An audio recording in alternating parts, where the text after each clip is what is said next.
Ya, Menteri Kesehatan ini sedang mencoba berbenah mengenai BPJS Kesehatan untuk mencari tahu sebetulnya apa yang menjadi sumber defisit BPJS Kesehatan. Beberapa waktu lalu Menteri Kesehatan sempat mengatakan salah satunya adalah karena pembengkakan biaya klaim kepada rumah sakit.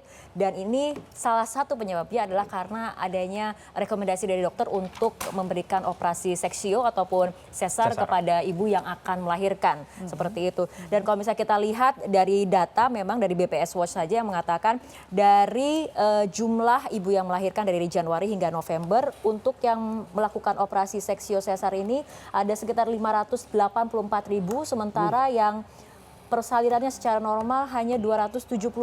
Artinya memang ada komposisi antara operasi seksio dengan persalinan normal ini jauh sekali ternyata perbedaannya. Yang jelas ini dokter yang merekomendasikan atau keinginan ibunya?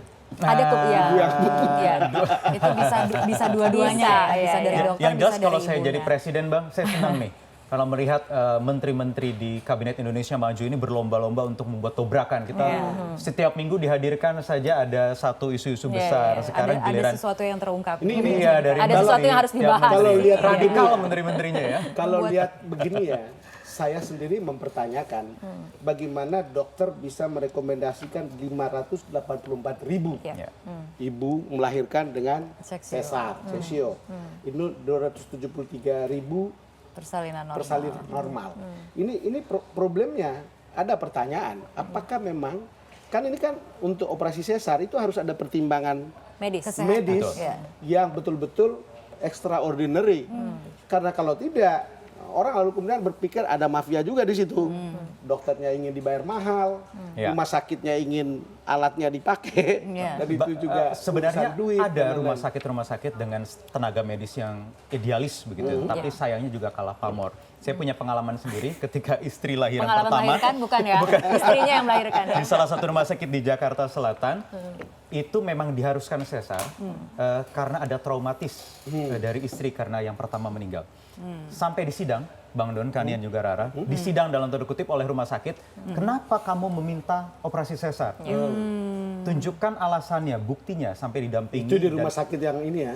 Yang idealis, yang betul. tidak pro untuk sesar lah. Tidak mengobral operasi seksio ya? Iya, sampai Jadi di sidang, harus memberikan penjelasan. Di penjelasan benar-benar kayak sidang skripsi. Karena pada waktu itu ada permintaan dari ibu. Ada permintaan karena memang trauma psikis di usia tertentu itu sudah gelisah, kekhawatiran karena trauma dulu yang meninggal itu. Dan ini jadi soal ya, ini kan Untuk soal potret yang bagus seharusnya bisa diaplikasikan di banyak rumah sakit. Karena ini tenaga medis tidak bisa berdiri sendiri, Bang. Kabarnya begitu. betul. Karena Tapi kan kalau ada ini kemudian kewenangan dan aturan Angka-angka juga dari ini rumah menimbulkan prasangka nggak kan ya? Iya, kalau misalnya melihat Kecuali kalau ini kamu kan kemudian- kalau mau sesar kan karena kamu bayar sendiri kan? Dulu maksud saya, atau sekarang? Kalau saya kan pasti mengikuti arahan dokter juga, begitu, apa yang terbaik begitu bagi pasien, begitu ya. Kebetulan, tapi saya kalau melihat dari angkanya dan apabila ini dikaitkan dengan defisit yang terus dialami oleh BPJS Kesehatan, ini kan menjadi pertanyaan gitu ya. Menarik Menjadi bahwa kemudian pertanyaan apa? Menteri Kesehatan Terawan mengatakan bahwa ini sebenarnya ada pelayanan yang berlebihan. Yang dimaksudkan dengan berlebihan itu Padahal BPJS itu untuk kesehatan dasar. Layanan Ya, dasar. layanan dasar. Tapi memang layanan operasi sesar ini tidak ada dalam daftar manfaat Vaskes tingkat pertama, namun pesertanya bisa menikmati ketika kemudian ada rujukan dari tenaga medis, yang bertugas menangani pemeriksaan ataupun persalinan ibu hamil. Jadi memang entry point-nya dirujukan dari tenaga medis itu sendiri. Ya tapi kok bisa begini ya, sebegitu banyaknya tenaga medis dan sebegitu mudahnya membuat rujukan-rujukan kayak begini. Oke, dan ini memang kemudian sedang ditelusuri oleh Menkes bagaimana kemudian para dokter ini merekomendasikan untuk melakukan operasi secara Jadi seksio akan ataupun diteliti? normal. Ya. Nah, kalau tidak adil pada mereka yang sebetulnya mungkin Memang. tidak terlalu mampu dan sangat membutuhkan. sangat membutuhkan, Lalu itu dia. kemudian mengorbankan BPJS terpaksa harus berutang. jadi benar-benar harus ada alasan medis Harus begitu ada di balik alasan medis. rekomendasi yang Walaupun diberikan. Idi sendiri mengatakan pasti ada alasan medis ketika seorang dokter merekomendasikan untuk melakukan operasi seksio sesar itu sendiri. Tapi Artinya apakah angkanya wajar Iya. begitu ya? Nah, kalau itu kita pertanyaannya, melihat angkanya ini. angkanya ini begitu. Ya, Apakah karena angka kalau ini misalnya dari memang wajar? WHO ini persalinan dengan metode operasi sesar ini seharusnya maksimal hanya 20%. Sementara kita lihat di Indonesia ini tadi mungkin sekitar 57%. Ini bisa atau dilihat 40%. ini di perkotaan ini, karena kalau di desa rasanya susah ya. Ini di perkotaan, kalau lihat begini lebih besar ya. Kemudian akhirnya banyak ini juga harus yang dilihat lagi membandingkan sih dengan sebenarnya Iya, apakah lebih bagaimana banyak di dengan kota atau di negara-negara lain desa. begitu ya, walaupun memang angka sesar juga tinggi. Tapi ya itu jadi catatan sendiri.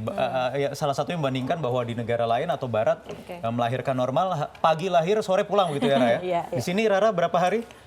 3-4 hari. 3-4 hari. Sebenarnya kalau untuk Itu yang juga persalinan bisa normal itu berpotensi yang lebih untuk, cepat ya sebenarnya. terhadap kos yang membengkak, Iya. anggaran yang membengkak, tagihan yang membengkak. Oke. Iya. Tapi mungkin kita akan atau melihat bagaimana apa tadi Gebrakan. Gebrakan.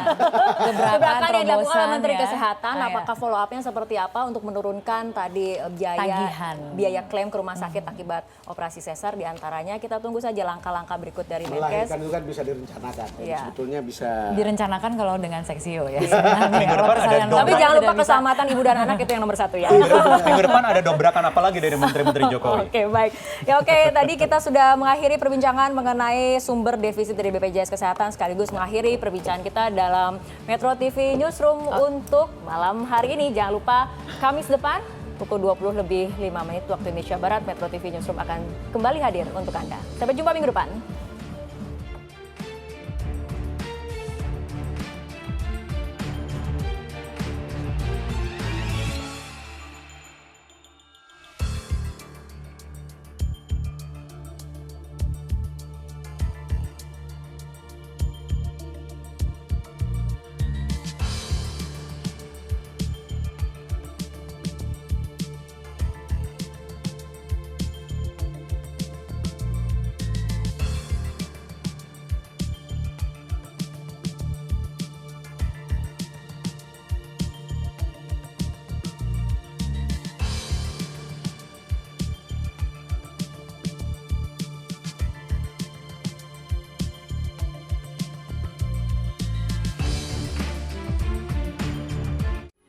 Metro TV, knowledge to elevate.